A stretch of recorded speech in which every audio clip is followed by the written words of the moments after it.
and Doug Peters 34 years serving various communities. And so for us here, there is a plan in place. I know there have been a number of questions in just a bit. Yeah. We did not do all things perfectly. If we had an opportunity to hit the rewind button and go back, I think certainly things would do a little bit differently. But this is so unique. And although we have a breadth of experience, none of us had ever faced a situation like this before. Dr. Young talked about this at the very first press conference that we had. He talked about using a metaphor that talked about this is like building an airplane in flight. And that's what it's felt like. But we're trying, and we ask for grace as we continue to address the different needs that will come up. I'm in constant contact with the mayors of West Texas. So the cities of Amarillo and Lubbock and Midland and Odessa and San Angelo every day. And likewise, Annette Lerma and Robert Hanna are talking with their contemporaries also. And I can't say enough about the leadership of Jody Arrington and Stan Lambert from a national perspective and then a state perspective and providing guidance from us. And then our whole healthcare team, both the Henrico and Abilene Regional, assisting Annette and guiding us, allowing us to put some things in place that need to be put in place. Well, and I want to go to the other panelists real quick and give them a chance to give opening statements. Why don't we start with you, Annette? Well, I'd like to echo that. We are very appreciative of all of the collaboration that we have experienced from the healthcare community, from the different organizations in the community, schools. It's really been remarkable to see how much everybody is working together. They are giving sacrificially of their time, their efforts. Staff is working weekends and evenings, and I think that we all feel a little bit of angst, but when we all come together and we talk through problems, that really has just made such a big difference. And so at the health department particularly, we are very grateful for that and the support that the community has shown us. That is the Director of Health Services, Annette Lerma. Why don't we go to Abilene City Manager Robert Hanna.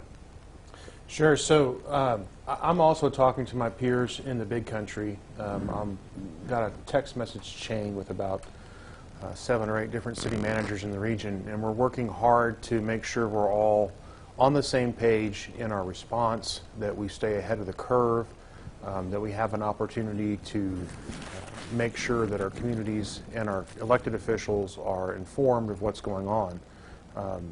And I think as we move forward through this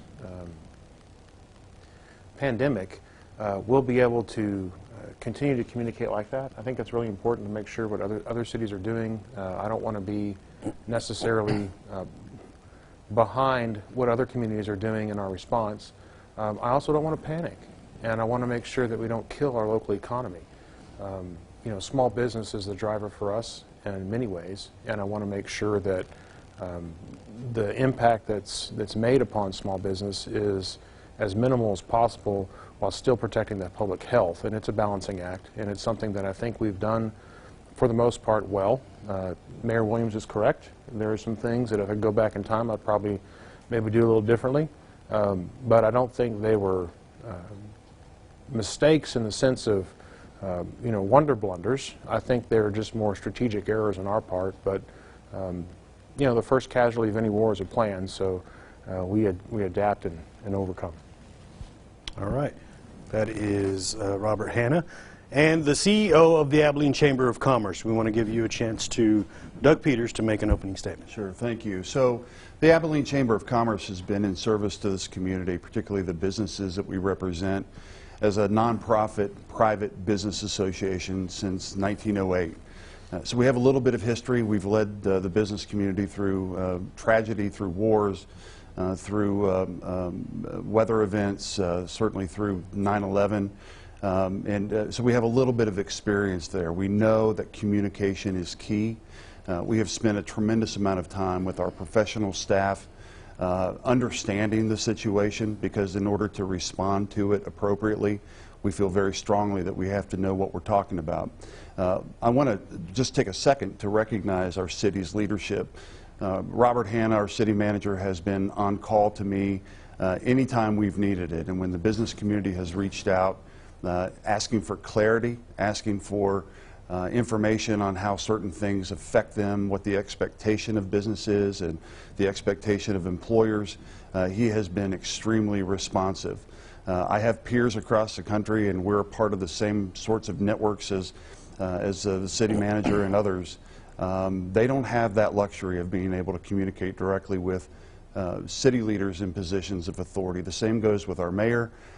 Mayor Williams has done a great job. He has listened to our concerns represented by the business community, and he is helping to respond to those. So everybody involved. I want to just assure that the folks in our community that this community is in fact all pulling on the same end of the rope, and we have the best interest of every citizen, every taxpayer, every business in mind as these tough decisions are made.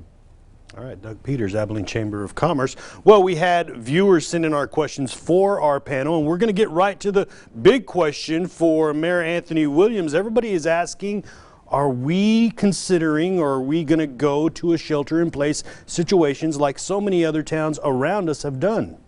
Well, what we've made a commitment to do is we want to be sure we consider all of our options. We want to be sure that we don't do anything that jeopardizes the health and safety of our citizens. I would just note in regards to a shelter in place, and if you look at the at Waco shelter in place compared to the shelter in place from Dallas, they're far different. And what that simply means is that those essential services, so going to grocery store, your bank, and then other essential services defined by that local body, are places that you can go. In a very practical way, some concerns that we have. So if we have a uniform entity that contracts with Hendrick Medical Center, providing a vital service, certainly we have to be considerate of them, and they probably come essential service. Well, they have a competitor in the marketplace. Maybe they don't have a contract with a Medicare entity. So is one in business, one out of business, and it puts local government in a very awkward spot of so much more to think about. Yes, and also when I look at the governor of California, who last week put a shelter in place for the whole state, and when I read articles and I view the net and look what's going on, I'm not sure they are accomplishing their goal. Now, having said that, it doesn't mean that, because everything's very fluid, that we may have to be put in that position. But if we do, we want to be very, very mindful of that in regards to the consequences. One thing that Doug talks about is we have a $7.3 billion economy, or at least we had one.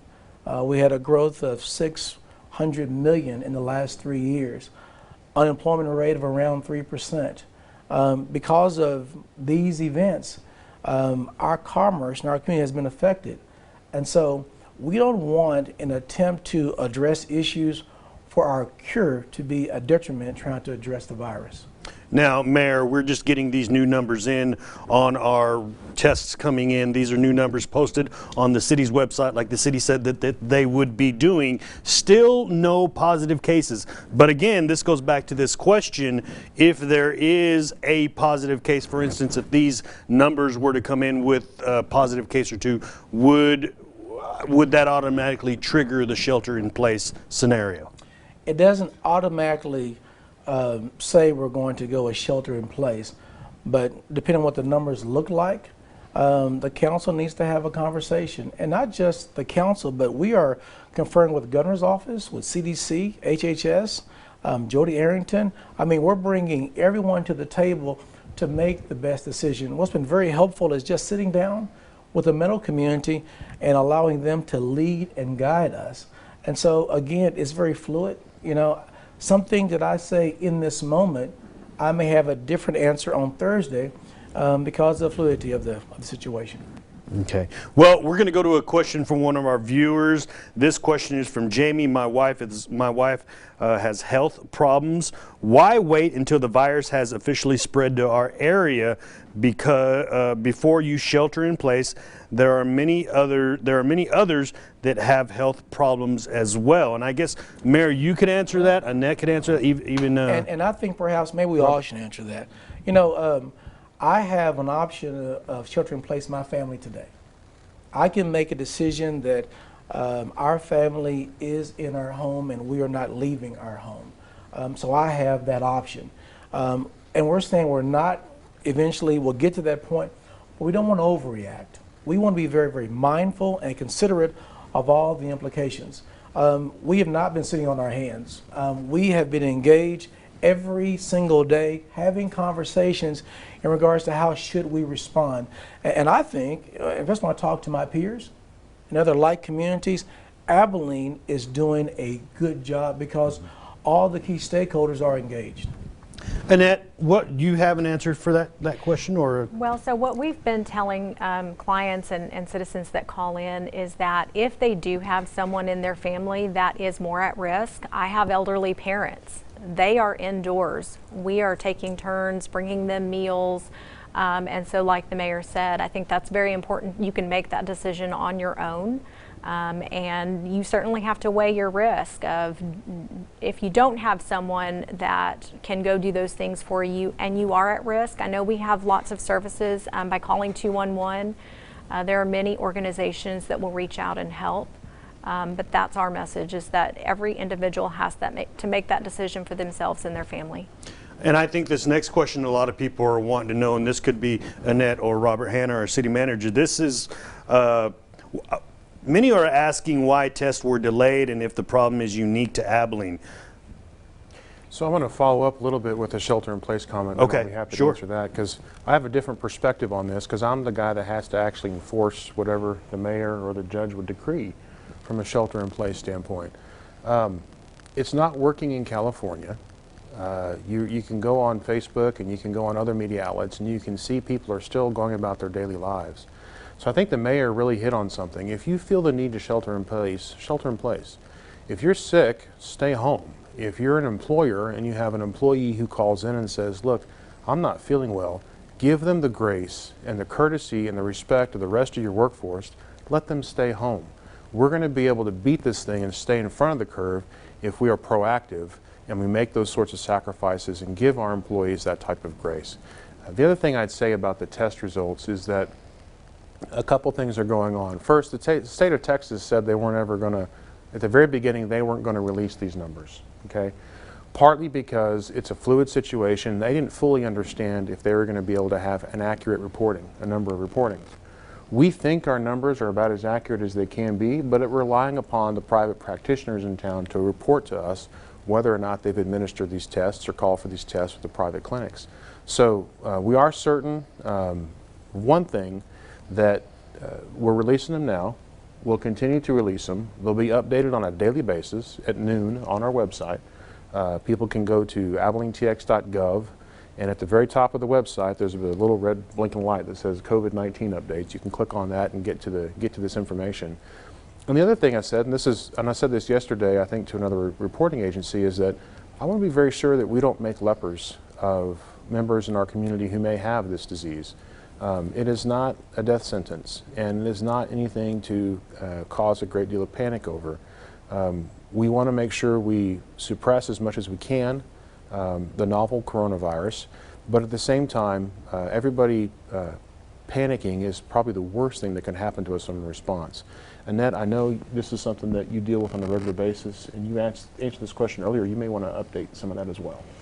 So I think very early on, we were trying to establish a new normal at the health department. We offer over 19 different services and programs, and trying to regroup your entire organization to do something different that no one has ever done before.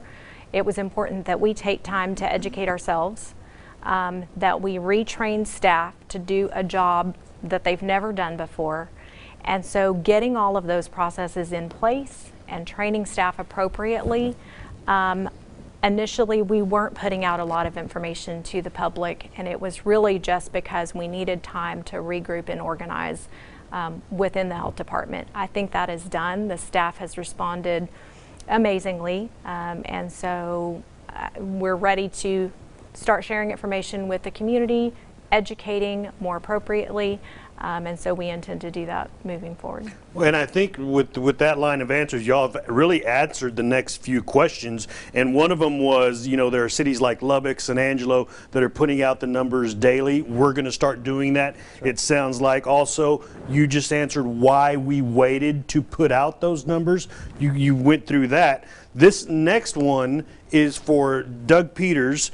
It's for a guy who runs a small business. His name is Barry. I run a mobile detailing business. What precautions should I be taking? Do I need to shut down? It's my only source of income. And I guess, Mr. Peters, you have some answers on that. And I guess this could go to everybody else as well.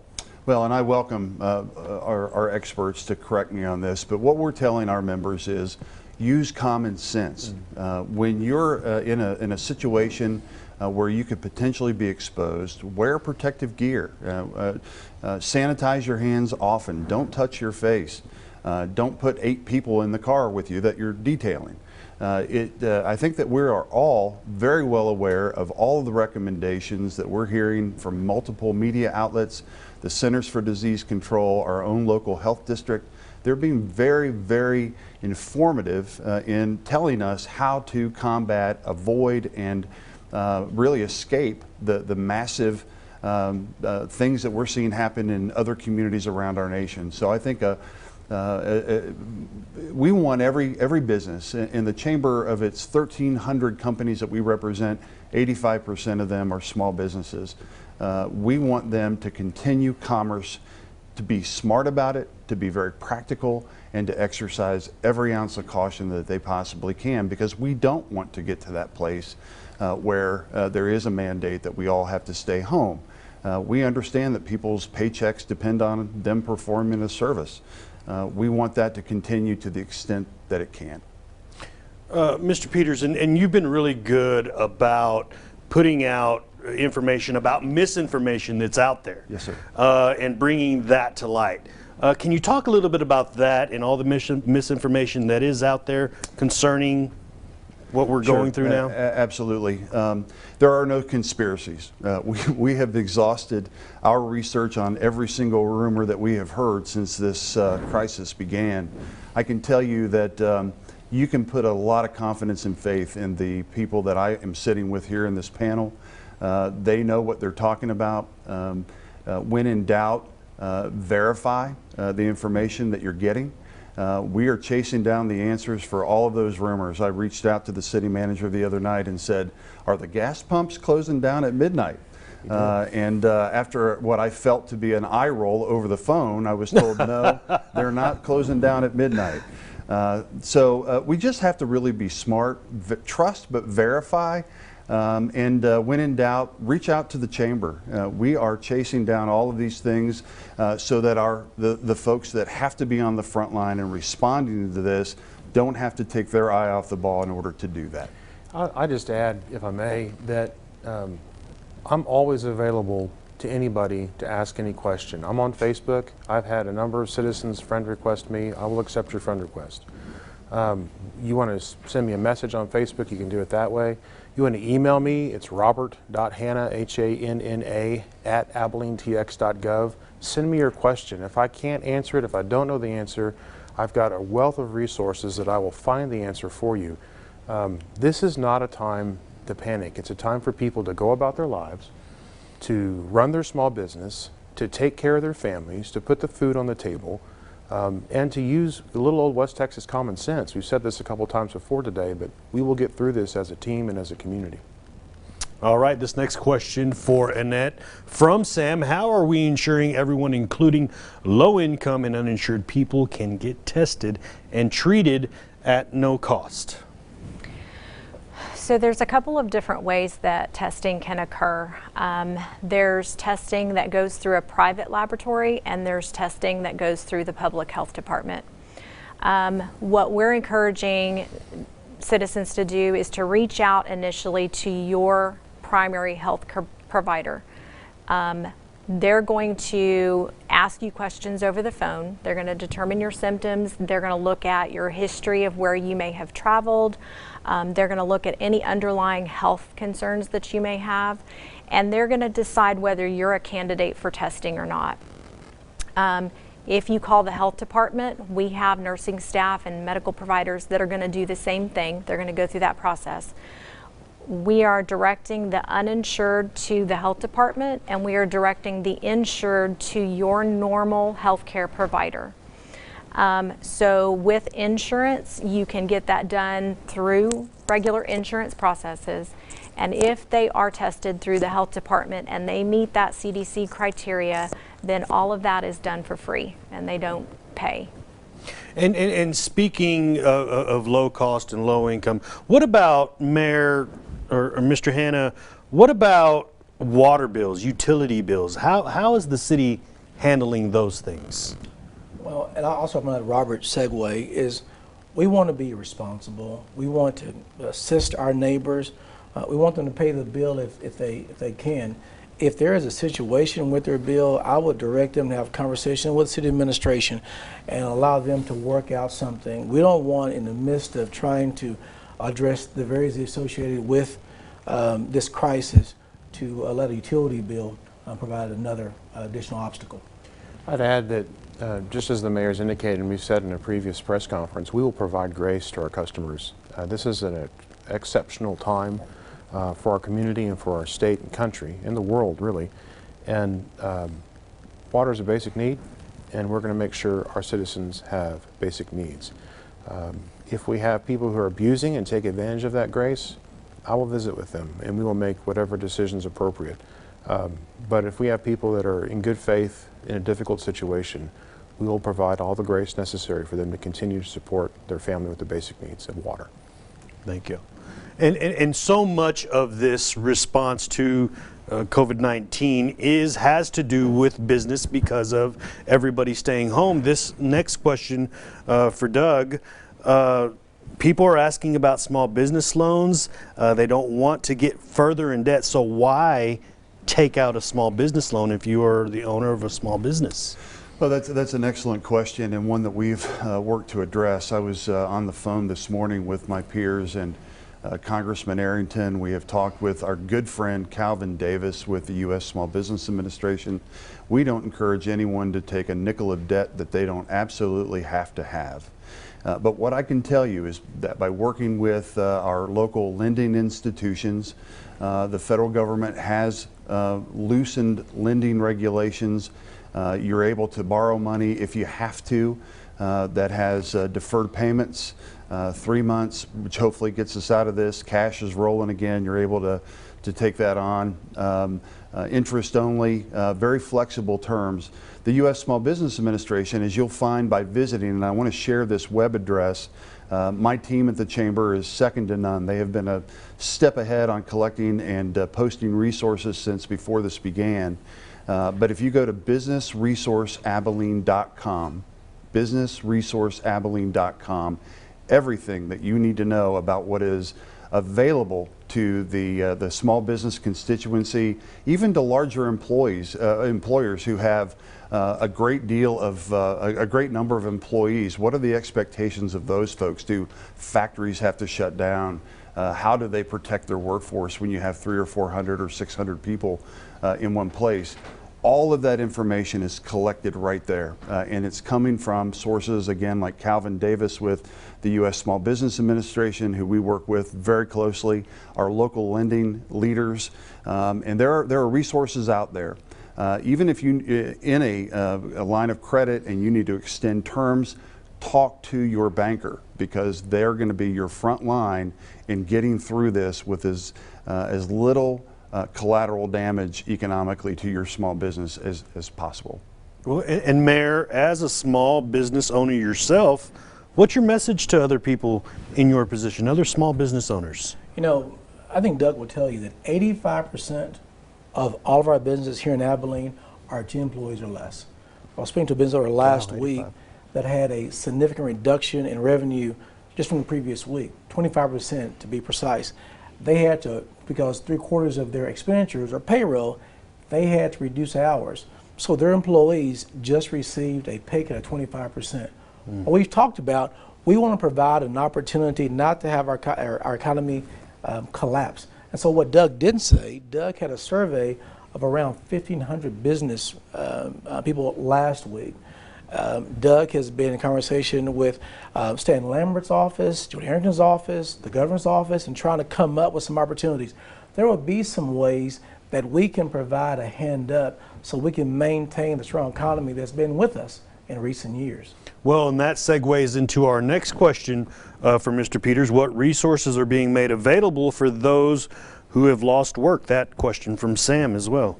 Every single resource that we can find, and I have to tell you that together with the city, our local leaders, our state leaders, our federal leaders, we are flipping over every single rock we can find to figure out exactly what is available. And I have to tell you that I'm impressed with what our federal government is trying to do, but this is Abilene, Texas. We don't wait for the cavalry to come here to help us. We do a lot of things ourselves, and there's a lot of that information that is on that website, businessresourceabilene.com, that will help guide you through the myriad programs, opportunities, information, whatever it is that you may need. I am personally available. Many of our members have heard me say over and again, I am always on duty. All it takes is a phone call, a text message, an email. If you go to that website, you'll see a listing of our staff members, how to contact them, and we will respond to you in real time. It doesn't matter what time it is. We will respond to you, and we will help you navigate all of those resources to understand them.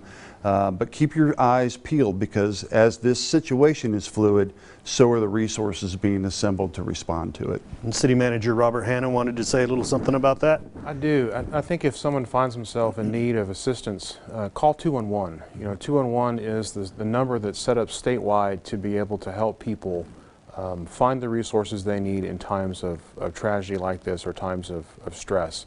I want to do a quick shout out to United Way. I intentionally partnered with them because they have the systems and the resources and the partner agencies to push social services out into our community to make sure that basic needs are met. And so the city has worked with them throughout our response just to make sure we're addressing some of these basic needs that people are going to have requests for.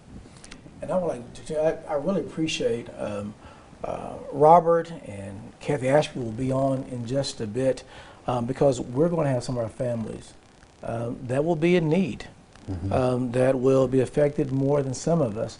And so I had an opportunity to make an ask on last week to our foundation community, and they have generously provided about $250,000 as some seed money that will provide a chance to help the least in our community through United Way and providing those needed services.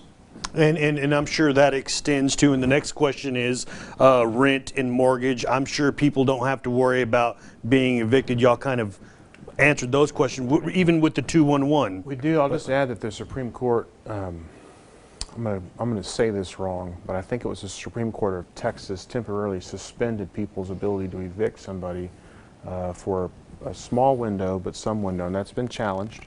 Their ability to do that has been challenged. But at this point in time, I think that if you get an eviction notice, you ought to call somebody with a legal degree just to make sure that you're in they can do that, okay? I would do that anyways if someone was going to send me an eviction notice and that's the only place I had to stay. Sure. It's your house, and during this time I would personally ask the landlords in our community to provide some grace if they can too. Now's the time to do that as a community.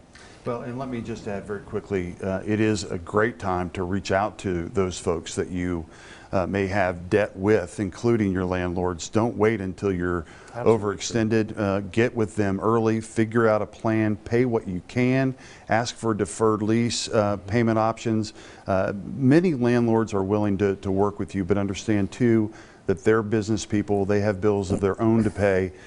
So communication is key. No matter where you are in this continuum, be sure that you're talking with the people that you need to be working with. He said it better. And I will say that, so, and there is money available via United Way, but also the Community Foundation always steps up. And so there's actually a fund, if you and I and our neighbors choose to help our neighbors, we can give to, I think it is CFA Abilene / Support Abilene, and provide an opportunity for us to give to our neighbors who may find themselves in need. And Mayor, you as you mentioned, United Way will be part of our second panel after we're done here, along with the school district. Another question real quick, if it comes to this travel restrictions, are you going to enforce travel restrictions with APD? Yeah, so that is a question that came out of an administrative directive that I put out to all city employees. We have canceled all city travel.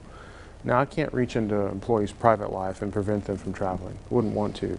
But if they are traveling because of business-related needs of the city, that travel has been canceled. Vacations have been canceled. I need my workforce here. I need them healthy. And this is just, you know, as the president said, he thinks this is a war footing, and so we're going to call to arms. And we're going to make sure that the public servants that are here, the taxpayers have paid for, we're here to serve them.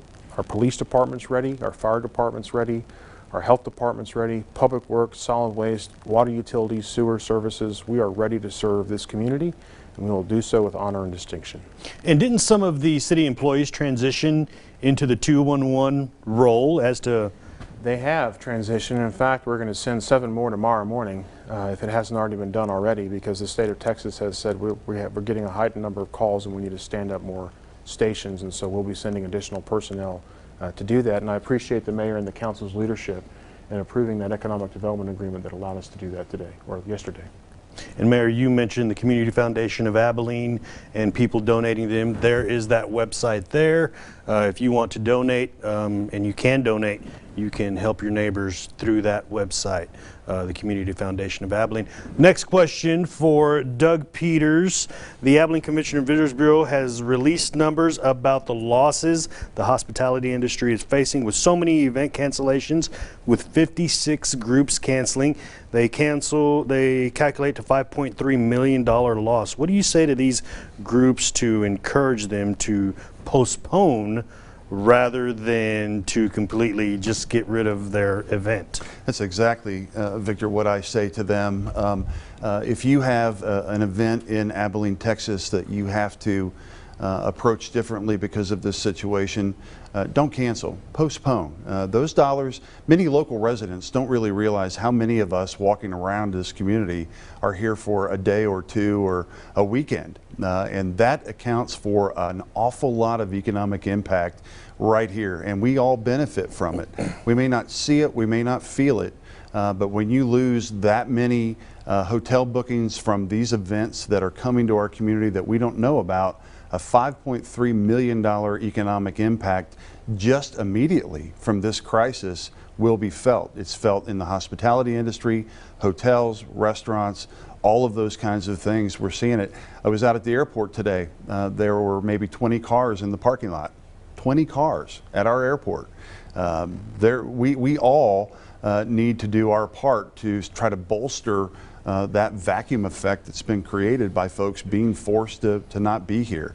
So when you can take curbside delivery and all those recommended ways to continue to support our business community, think about that. Tip your server well, the person that brings you your food. But let's not forget that there are a number of people here in this community that support our tourism industry that we just can't forget about through this crisis. And Mr. Peters, we're going to give you guys about 30 seconds for your out. We'll start with you. 30 seconds to let people know maybe something we didn't talk about. Well, the Abilene Chamber of Commerce is a private business association. We've been here for over a century. We're very proud of the work we do, and we are even more proud of the members that we represent. We are proud of our partnership with the City of Abilene and all of those organizations that help us advance the interest of business right here at home.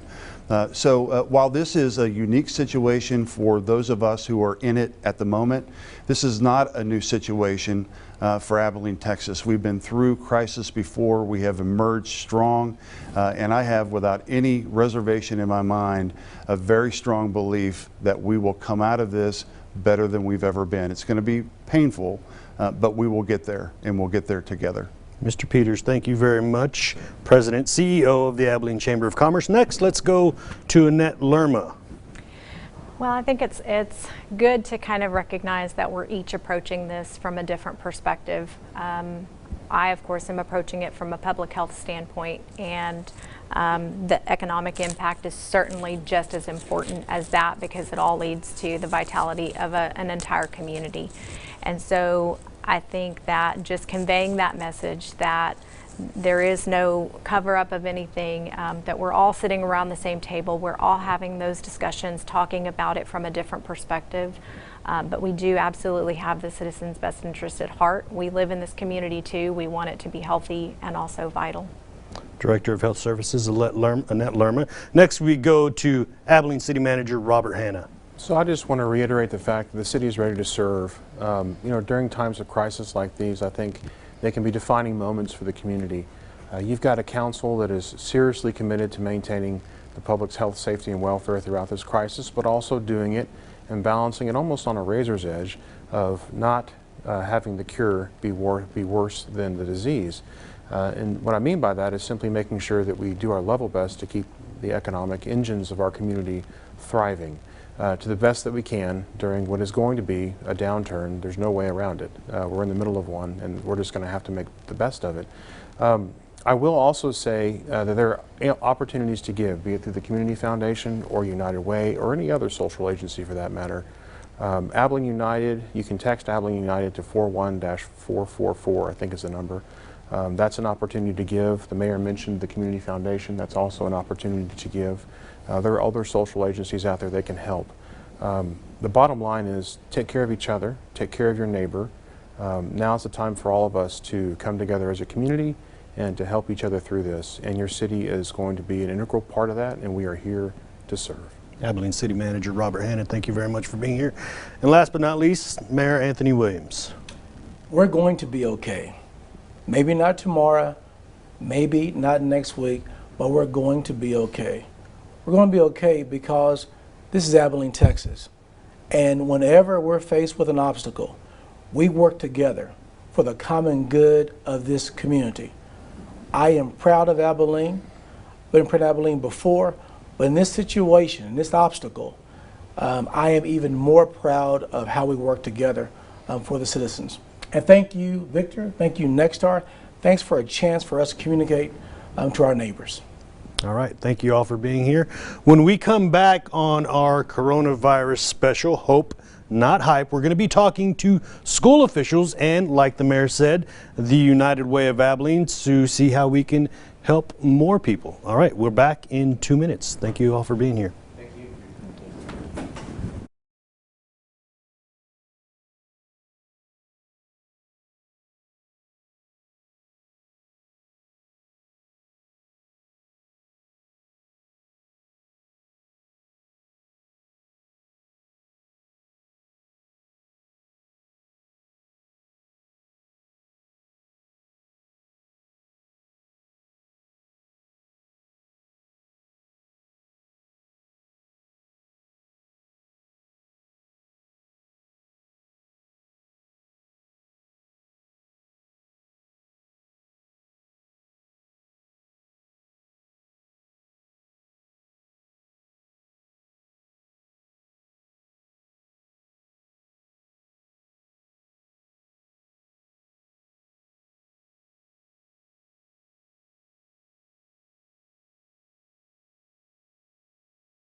Because I No, know I'm most of okay, his thanks. questions were for you.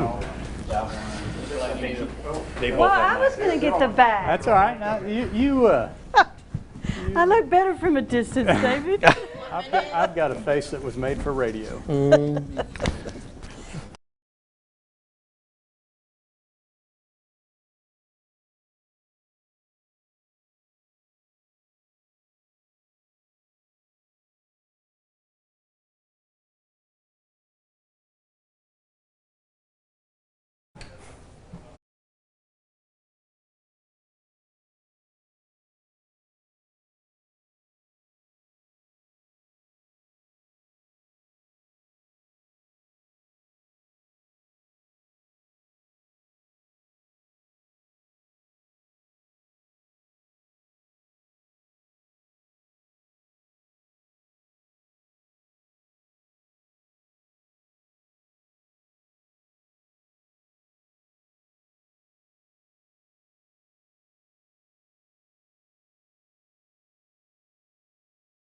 Our virtual town hall, Coronavirus, Hope, Not Hype, continues. Sponsored by Arrow Ford. Well, welcome back to our virtual town hall meeting on the coronavirus in cooperation with the Hispanic Leadership Council. We're all working together to get out as much information as we can to as many people as we can during this unprecedented time. For the next half hour, you'll be hearing from school officials with Abilene ISD, Wiley ISD, and also the United Way. We are joined by Superintendent Dr. David Young, also Wiley Superintendent Joey Light, and Dr. Kathy Ashby, CEO of the United Way of Abilene. First, I want to go to y'all to give you a chance to give an opening statements of sorts. Dr. Kathy Ashby with the United Way. Why don't we start with you? Okay, thank you so much for welcoming us into your homes and your offices today. At the United Way, we've been working very hard on how we can meet the basic needs of our families. We have three main basic needs that we have identified: food, day camps for essential workers, and rental and housing assistance. So those are the things that I'd like to talk about today and inform the public about how they can access those services. Oh, I'm sure there's questions about that. Why don't we go to the back row over here? Dr. Young, why don't you give your opening statement and let people say hi to you? Okay, good afternoon, Abilene. It's great to be with you today. Looking forward to the opportunity to share information about this unprecedented time that we're living in and providing education to students in. We've had to adapt pretty quickly, but I'm excited about the things that we have up and running and those that are still to come. But we want to make sure that questions are answered and that people don't have any uncertainty about how we're going to move forward during this time. Dr. Young, AISD Superintendent. Next, we go to the Superintendent of Wiley, Joey Light.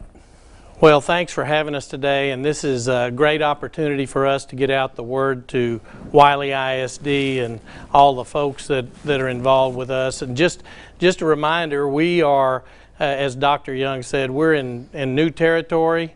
As I've tried to communicate several times with folks, we are going to be doing everything we can to adjust and to meet your needs.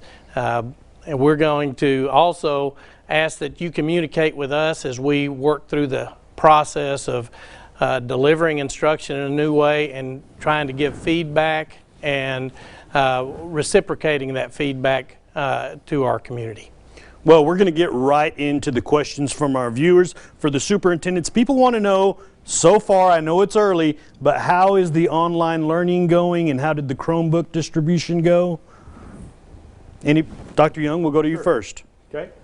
So about a week ago, we had very little infrastructure for online learning in Abilene ISD, and I'm proud to say a lot has happened in a week. And yesterday, we rolled out a complete pre-K through 12 online learning platform. To date, in a little more than a day and a half, we've had about 21,000 active sessions on our online learning website. We are thrilled about that. The peak seems to be about 10 o'clock in the morning, so that tells me that parents and students are maybe trying to keep to a normal schedule. And that's interesting.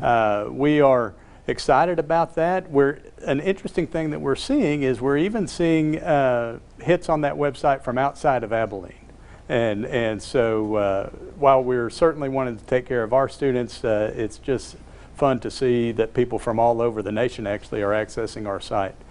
We have given away about 40 or loaned out about 4,200 Chromebooks to families that maybe didn't have a device to access our online learning platform. So hopefully that's been one barrier that we could remove for our students and their families. Joey Light. Well, sure. We are actually starting our handout tomorrow. So we did a online scheduling app to try to make sure that your wait time wasn't extended, and to make sure that the folks who needed it were the ones who got the equipment. We're looking at iPads and limited laptops. And I think something that is coming, and I think actually maybe starting in Abilene a little bit sooner than it is in Wiley, and I hope I'm not speaking out of turn here, but I know that they've got some hot spots that are going to be available in Abilene as well as Wiley. So we're looking forward to that. We're doing a combination of the interactive online and packet handouts, and we're getting good feedback from folks on both of those. So we're looking forward to continuing to get that feedback and to see how this progresses. Well, we mentioned hotspots, and Kathy Ashby may have a little to say about hotspots around town, right? Sure.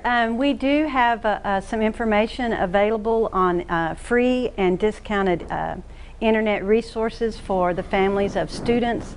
I went to the site today just to check it out. If you will go to texas211.org, put in your zip code, and from there you can do food pantries, or in this particular instance, the wording that I used was internet discounts, and so it gave me the different options that I had in my zip code for service providers that were offering discounted and free rates for internet service. And Dr. Young, you wanted to add something about hotspots? Thanks, Victor. We do have several resources available. We've got a local provider that has partnered with us as well as Wiley, as Joey mentioned, to do some hotspots around town. There's one that has been put up on a pole in the Shotwell Stadium parking lot, as well as one in the convention center, and I think one's coming to Bulldog Stadium, if I remember correctly. I think those are supposed to be active tomorrow. And then the other thing that we've done is we're retrofitting or outfitting 25 buses with hotspots that we have ordered. Those are supposed to be delivered in the next couple of days. And so when families see a school bus rolling around town or parked in a park or in a campus parking lot, they'll know that Wi-Fi is available at that spot, and they can drive up in their cars and just kind of park next to the bus and access free internet service there as well. And will you be giving a location of those spots, where those spots are going to be every day? We will publish those routes as we get them. Like I said, we're not doing that yet. The equipment is to be delivered in the next couple of days, but we will publish those. But also, school's not in session, so there aren't school buses running for other reasons. So if you see the big yellow bus, that's probably what that's doing. Well, this is another question for superintendents. Did you have to add to that, No, Mr. that's Light? good. I think he pretty well covered it. Okay. Well, here's another question for the superintendents here. A lot of seniors are in a weird place. I mean, they're looking for answers. They want to know about graduation. They want to know about grades. They want to know about walking across the stage. When will you guys have some information about that for those seniors? I'll let Dr. Young go first, and I'll follow. Okay, thank you, Joey. Well, I will say, let me just first say, I think most people have heard me say this before, but yes, I'm the superintendent of schools, but another hat that I enjoy wearing even more than that is I'm a parent of a high school senior. My son is in this boat of seniors that are having strange senior years, and so let me just say, we are going to have graduation right now. It is scheduled for May 23rd at the Coliseum. We expect that is hopefully what we'll still be able to do, but if for some reason even that event is impacted, I want parents to know, I want kids to know, we believe the graduation ceremony is important, and we are going to have an in-person graduation ceremony, even if we have to do it in the middle of July. We will, when we get through this, we're going to close that book for our seniors and let them have the experience walking across the stage, getting a diploma.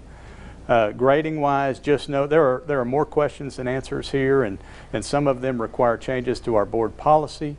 But just know that the decision-making filter we're using has at its very center being as permissive for kids and making student-centered decisions. And so we made senior phone calls to parents of Adams, Abilene High, and Cooper High schools today, so hopefully a little more information has started to come home, and they can always call our telephone hotline as well and ask about seniors. Wiley, Superintendent? And I would echo Dr. Young's information in regard to graduation. We've already reached out to try to find optional sites that might be available to host this graduation, and we want to do everything we can to make this as normal of a year as possible, and that's a real challenge. And in regard to grades, we really feel like right now it's a little bit early to be even guessing what's going to happen. We don't know exactly what the governor's going to do, what the president's going to do. Our health community has been giving us a lot of direction as regard to what we should be looking at in Taylor County, but we feel like there's going to be some information that continues to flow from the Texas Education Agency in Austin and from around the country as to what we might be doing in the next few weeks. You know, we'd love to all be back in school. Really, everything is better in school if it's possible, and but we don't want to put folks at risk at the same time. So this is an ever-moving situation, and we'll try to give you the best information as soon as we've got it. Okay, we're going to go back to the United Way real quick with Kathy Ashby. What's the daycare situation? Sure. We've been working with some of our partner agencies in repurposing after-school care to offer day camps. Those will begin on Monday, March 30th at 2 sites, maybe a 3rd site depending on demand. This is for essential workers, those that are in critical industries that the entire community needs.